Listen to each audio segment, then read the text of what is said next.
Hello, everyone. I hope you guys are doing well. Now, the other day, I was reading an article, and it was essentially your everyday article you hear in regards to how to, make more money.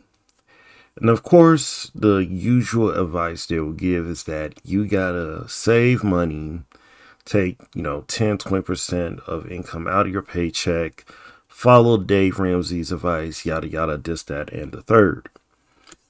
Now, here's the deal, okay? And this is going to be somewhat of a mini rant, but I do believe that this is a general advice I could give that can be more specific and not just be used as a platitude or euphemism. So let's begin.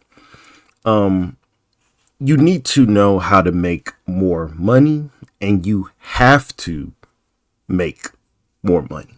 Okay? End of discussion. Now, why do I make this statement? All right. A lot of times you will hear people say, well, the problem is people don't have access to wealth, or they need to have financial literacy, or the problem is that a lot of people just don't know how to work hard. The truth of the matter is you need to get the money.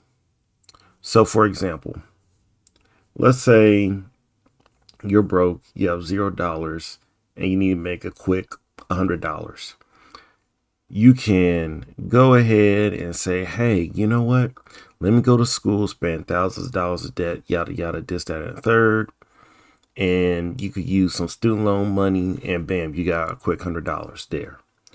Or you could just go ahead, get a job, and it's minimum wage, it's fast food, it's retail, and you just get paid $100 within 2 weeks, right? All of this, okay, can be direct, but I want people to understand this world we're living in is not as simple. People who had economic empowerment, because that's the point of this channel, is to get people to become economically empowered.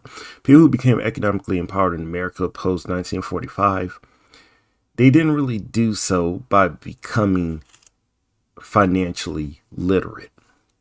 They simply showed up, got told what to do, and made more money. Simple as that. You have people going to high school, graduating from high school, getting a job, raising their family. Obviously, I'm talking about men, and particularly white men. Raise a family, raise two, three kids, and have a car, all on a single salary. All right. Now, this salary could be low, it could be medium, it could be high. But let me explain something to you. It didn't matter what job you had, you would have been able to get out of your situation because any job will pay you some money. You worked at quote unquote McDonald's, these service and retail jobs that we talk bad about, you could still afford a house.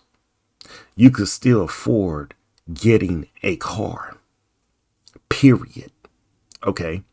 You didn't have to go do 4 or 5 years of college, university. You didn't have to go ahead and do STEM. You didn't have to do internships, yada, yada, and this, that, and the third. You had on the job training.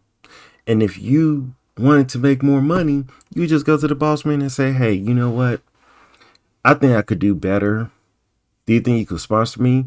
And sometimes you wouldn't even have to ask. The business people be like, hey, buddy, we see that you're working hard. We want you to go to college and we will subsidize you, the business, to go to college and become empowered. Okay. Do you see where I'm getting at? These days of making money is extremely difficult. Back then, people would just put money behind your name. Why? Because if you want to grow your business, you had to invest in people. Today, you don't really have to do it. In fact, the investment is predicated upon the individual taking the initiative, not the group, i.e., the business. Do you see why I always recommend people to make more money? Do you know why I always recommend people to take the initiative and start their own businesses? It's because at the end of the day, responsibility is something that you have to engage in. It's not other people's responsibility. See, back in the day, you didn't have to be responsible for your economic situation. You just had to show up and work hard. That doesn't work here today. You actually have to be a professional. And when I say a professional, I'm talking about actually a business professional. I'm not just saying being a technical professional. Not to say that's bad, because in fact, I even recommend people go through that route. But eventually, if you want to be the highest level professional, then really you have to be a business professional. Why? Because those people make the most money. I'm sure you guys have heard plenty of times that you should do investing, you should do passive investing, active investing, what have you. Well, truth of the matter is that the best investors are business people, right? You look at Elon Musk today. I think he's the wealthiest person right now, either him or Bernard Arnault. These individuals are the wealthiest people because they hold the most investments within said company. So you might have a piece of a company when you invest, but if you're the business owner, more often than not, you hold the biggest pieces within said company. Okay? It's not as easy as saying, hey, you know what? I want one, I want two, I want like 2, 3, 4, 5,000 shares of stocks. You're probably getting hundreds or 200s or millions of shares of stocks, depending on what company you own as a business person. But I digress. You also get the advice that you should live below your means. I actually agree with this. However, just like the book Millionaire Fastlane by MJ DeMarco, he makes a statement that you want to live below your means so you'll be capable of expanding below your means and expanding your means overall. Now, why is that? Well, let me explain this, and it happens to everyone, right? At least mostly everyone I spoke with. When you come into a trial or you come into a challenge, and no matter how hard you work in trying to overcome that challenge and you fail, instead of accepting the fact that you're a failure because you're incapable of doing this challenge or trial, what you instead do is you denigrate the trial itself. Let's say I go into a, physics exam, right? And I'm trying to, become successful in this course, etc., and I end up failing the course. Well, instead of saying, hey, you know what, I should have tried better, I should have studied better, X, Y, and Z, what I'm going to do is I'm going to denigrate that course and say, well, you know what, I don't need physics anyway. It sucks, yada, yada, this, that, and third.